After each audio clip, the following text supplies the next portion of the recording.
ABC Squared Economics. A transaction was once thought to be an exchange between buyer and seller. But that's like saying that banking is just about the teller. Now we know there's a whole lot more that goes into each transaction. Every purchase we make sets off a chain reaction of how we create more supply to comply with every demand, and who does what with what we've got. But we've got to understand that not all demands are worthy, and we need not cater to them.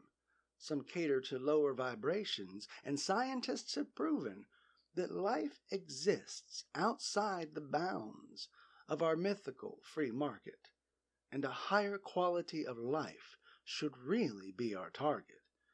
As we stand here in the now and aim into the future, can we envision our species as more than merely mindless consumers?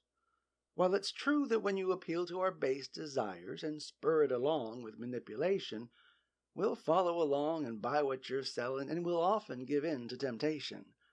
When you inflate and deflate our egos and mix in some manufactured scarcity and promote greed and fear and competition, it's the perfect recipe for taking advantage of the selfishness we're born with and the instinct for self-interest. But if there's more to life, then there's more to us, and there are ways that can be different. What if we built an economy on the abundance that we have? If we realize that life is more than a market, there's no limit to the things we can achieve when we realize who we are at our very core. We are friends and family and community members and the people that live next door. We are the relationships we cultivate and the environments we maintain. And if the power went out and all the money was gone, we are what would remain. And here we are on this life-giving planet, and for this moment we exist. I've said it before, and I'll say it again. Life is such a gift. Imagine if we had the power to direct the flow of our transactions.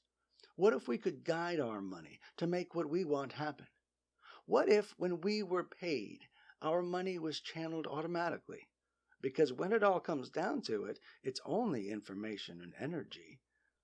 What if we can use it more wisely than the models to which we're beholden, where the elite have all the money and power, so they also have all the control, and the rest of us don't have much say on how we move forward together?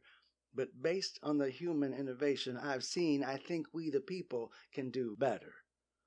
Considering how we've balanced things out before, there are 4 variables to our economy. How we practice the art of living through our business, citizenry, and community. So let's begin with the end in mind and realize we are all one big global community. The spirit of life infuses us all, and now may be all we ever know of eternity. But we know we're all connected. We know we're all sisters and brothers. And if we're going to realize a life of resilient abundance, there's no need for so many to suffer. So let us all agree right now that things we do have consequence. What if every economic interaction we make serves to lift up human consciousness?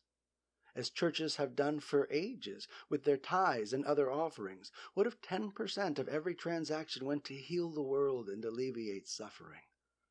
We don't have to be religious to want to give back and help out the needy. And when you're living a truly abundant life, there's just no need to be so greedy. Since each of us are different and we each have different passions, we each get to choose what we support, which endeavors, organizations, and actions. What if we could change how much we give? Because some of us may want to give more. Some of us have realized the joy that comes by serving the homeless, the sick, and the poor. The truth is, we're already doing this, but we can do it much more fluidly. Because if we want the money in our economy to flow, we've got to treat it like a currency. If we automate the golden rule by channeling some of our energy to our community, what if we also participate in the world by channeling some of it to our citizenry? As it stands, governments take our money to pay the House and Senate, and they do a lot of things we don't want them to do as they decide how they can spend it. With bigger countries, there's a lot of waste as they let the money trickle down to the people who really need it. But what if we could turn that around? What if we could decide where our support goes? What if we start from the bottom up? What if we invest first in our local communities? Would the system be less corrupt? If we could choose the initiatives we want to support and have public servants who follow the will of, by, and for the people was how things were promised, but we're still trying to fulfill the potential of those people and the power of participation, it could very well be that democracy is going to require a bit more engagement. Some of us have the wherewithal to know that governments should work for humans, but we've still got quite a few tweaks to make before this is a more perfect union. For quite a long while we've been led to believe that to be a good citizen is to support the government. But there's a greater loyalty we should consider. With our planet we should make a new covenant. While we should patronize our various governments for as long as they are relevant, as good citizens we should take better care of the earth and try to use some more intelligence on how we use the resources we have of time and space and nature. And for all that we've screwed up so far, we should start buying it back by the acre. What if we expand our forests, plant more seeds and let life grow, invest in wilderness and diversity? Just imagine what we could sow. While it's true we're a global community, life's about much more than humans. Embracing that knowledge is a very big part of the wisdom revolution. As we participate in business, we establish what we call a market.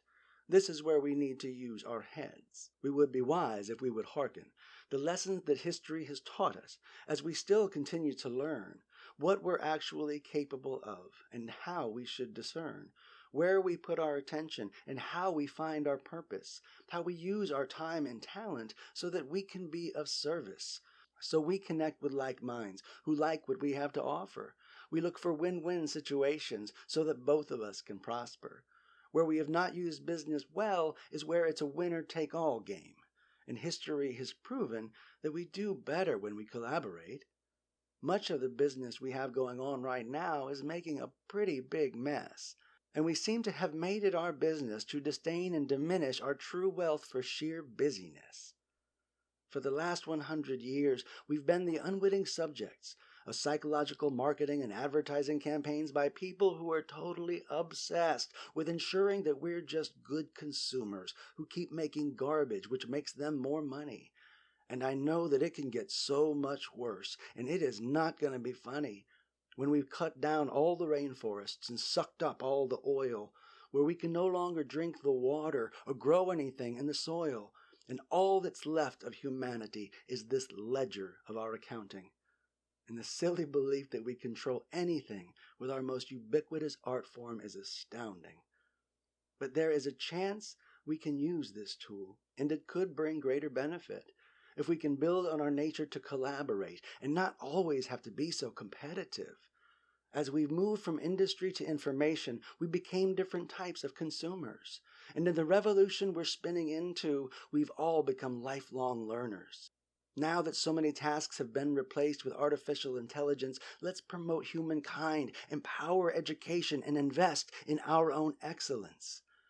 We are all the artists of our lives. We are the players on this stage.